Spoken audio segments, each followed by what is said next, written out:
महाराष्ट्रातील राजकीय गुन्हेगारीकरणाला जबाबदार कोण असा सवाल विचारला जातोय। सत्ताधारी आमदार पोलीस ठाण्यात गोळीबार करत असल्यानं सामान्यांमध्ये प्रचंड दहशत आहे। गणपत गायकवाडांसारख्या गुन्हेगारांना कुणी पोसलं असा सवाल या निमित्तानं विचारला जातोय।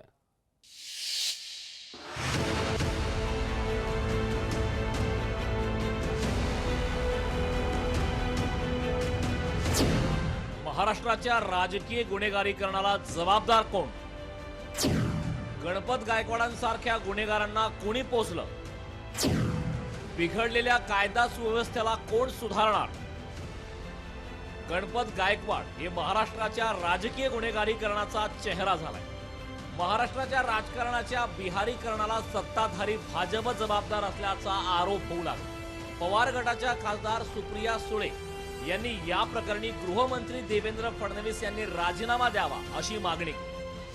पोलिसाच्या डोळ्यासमोर असा जर गोळीबार होत असेल तर या राज्याच्या गृहमंत्र्यांनी राजीनामा दिला पाहिजे की आणि माझी माननीय मुख्यमंत्र्यांना विनंती आहे की चाललंय तरी काय? गुंडा राज आहे हे महाराष्ट्र आहे, हे छत्रपतींचा महाराष्ट्र आहे, शाहू फुले आंबेडकरांचा महाराष्ट्र आहे आणि अशा सुसंस्कृत महाराष्ट्रामध्ये गँगवॉर चालले असतील आणि त्या पोलीस स्टेशन मध्ये सत्तेमधले असलेले आमदार कलत असतील तर ह्याच्यावर स्ट्रॉंग ऍक्शन झाली पाहिजे। गृहमंत्री देवेंद्र फडणवीसांची छगन भुजबळांनी पाठराखण केली। सुप्रिया सुळेंनी फडणवीसांच्या मागितलेल्या राजीनाम्यावर भुजबळांनी उलट सवाल केलाय। फडणवीसने काय गोळा मारायला सांगितले लोकांना? फडणवीसचा काय संबंध आहे त्याच्यामध्ये? फडणवीसने काय गोळा मारायला सांगितले लोकांना? फडणवीसचा काय संबंध आहे त्याच्यामध्ये?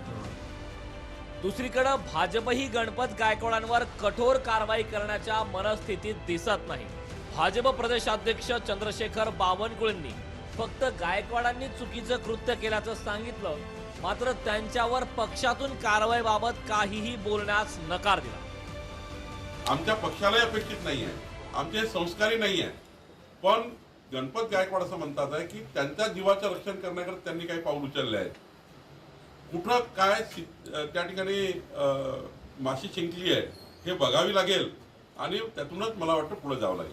पण त्याच्यामध्ये एक आहे की जीवावर आलं असेल तर मग त्या ठिकाणी बघावं लागेल की खरंच त्या ठिकाणी गणपत गायकवाडच्या जीवावर कुणी गेलं होतं का, त्यांनी त्यातून हे प्रकरण केलं का हे बघावं लागेल।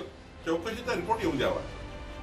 भाजप जर गणपत गायकवाड यांच्यावर कारवाई करणार नसेल तर राजकारणातल्या दुसऱ्या गुन्हेगारांना एका प्रकारे गुंडगिरी करण्यासाठी रान मोकळं होणार आहे। बंदूकबाज आमदारावर कारवाई करण्यात भाजपचा हात कोणी धरून ठेवलाय असा सवाल आता या निमित्ताने उपस्थित केला जातो।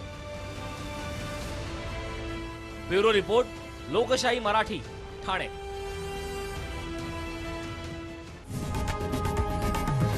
लोकशाही मराठी ऐका, पहा, जागरूक रहा।